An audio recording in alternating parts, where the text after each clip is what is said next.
Good morning, grandkids. Well, today I decided to come out here on this little island and sit down here and read you a story. I also made Inigo put on some shoes.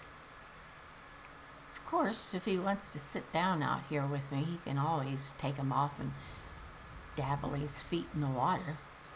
But I guess he's just going to stand there and look at me. I think he thinks I'm a little strange. I thought I would sit here because there has been a deer or a moose that just wanders up and down that side of the bank. And I thought I'd sit here and watch him. But of course, he went away and he might not come back. Maybe he's scared of me. You think, Inigo? All right, grandkids.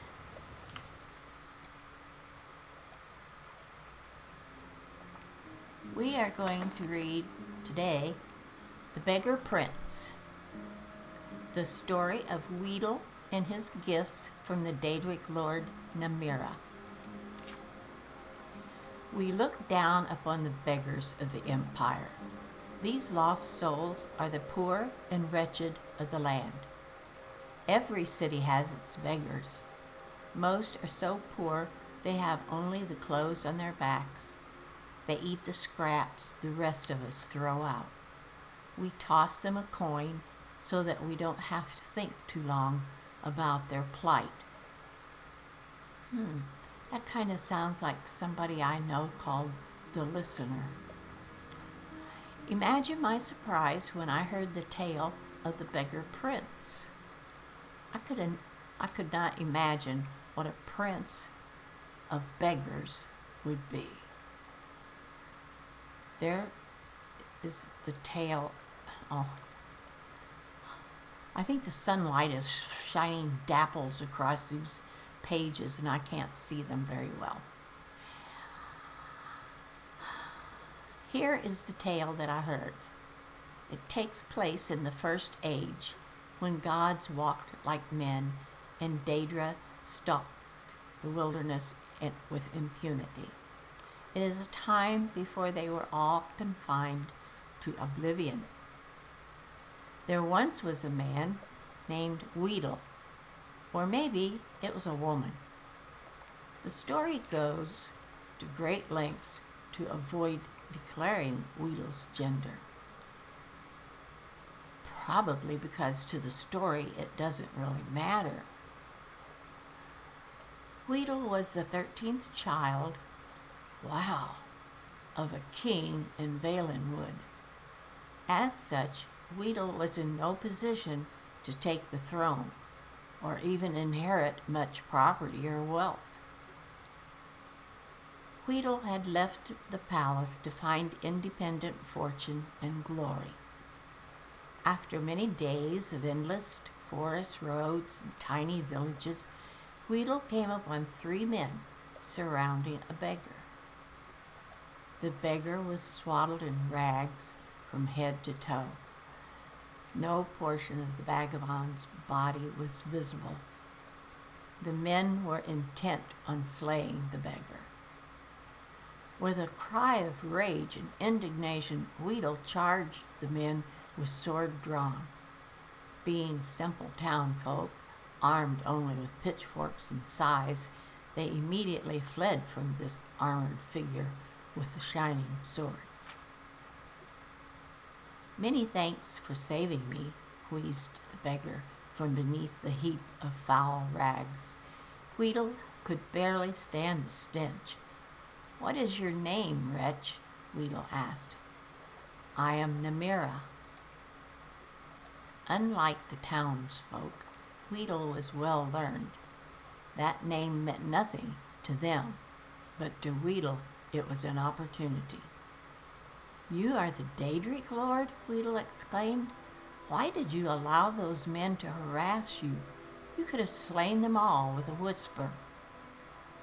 "I am pleased that you recognize me," Namira rasped. "I am frequently reviled by townsfolk. It pleases me to be recognized for my attribute if not for my name. Weedle knew that Namira was the Daedric lord of all things gross and repulsive. Diseases such as leprosy and gangrene were her domain. Where others might have seen danger, Weedle saw opportunity. O great Namira, let me apprentice myself to you. I ask only that you grant me powers to make my fortune and forge a name for myself that will live through the ages. Nay, I make my way alone in the world. I have no need for an apprentice. Namira shambled off down the road. Weedle would not be put off. With a bound, Weedle was at Namira's heel, pressing the case for an apprenticeship. For 33 days and nights, Weedle kept up the debate. Namira said nothing, but Weedle's voice was ceaseless. Finally, on the 33rd day, Weedle was too hoarse to talk. Namira looked back on the suddenly silent figure.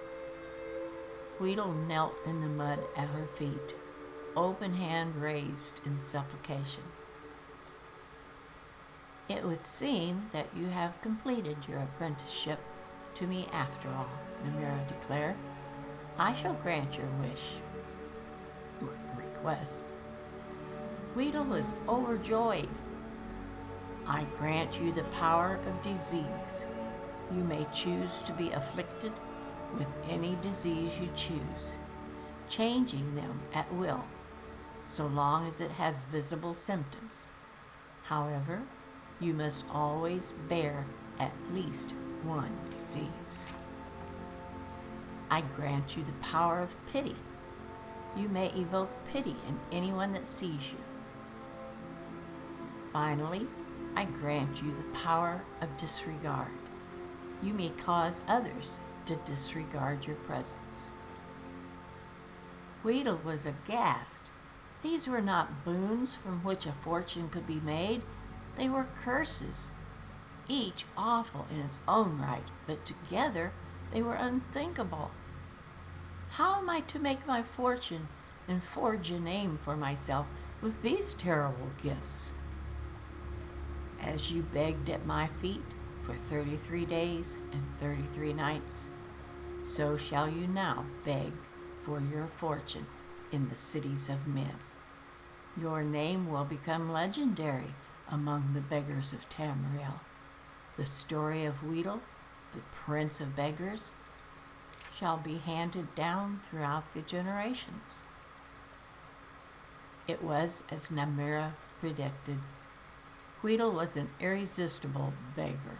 None could see the wretch without desperately wanting to toss a coin at the huddled figure.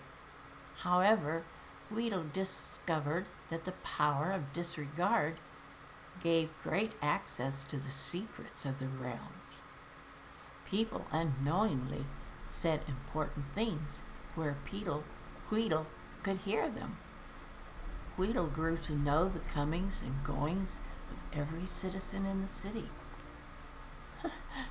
That also sounds like this person I know named the listener.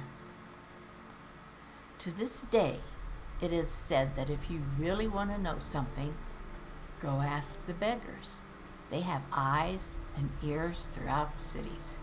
They know all the little secrets of the daily lives of its citizens. And sadly, that's the end of the book.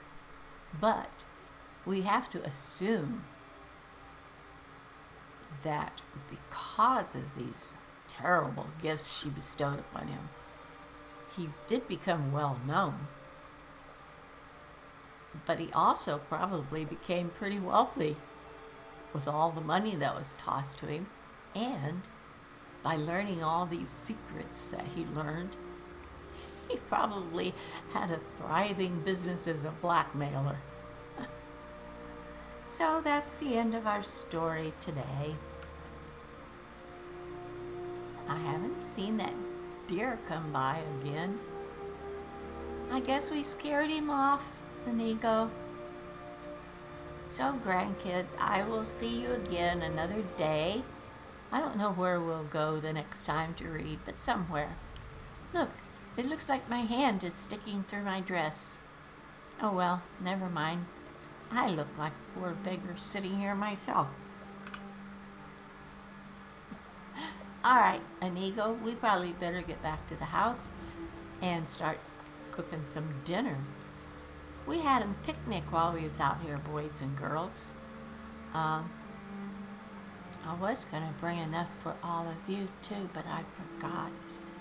Sorry. All right, grandkids, I'll see you next time. Bye-bye for now.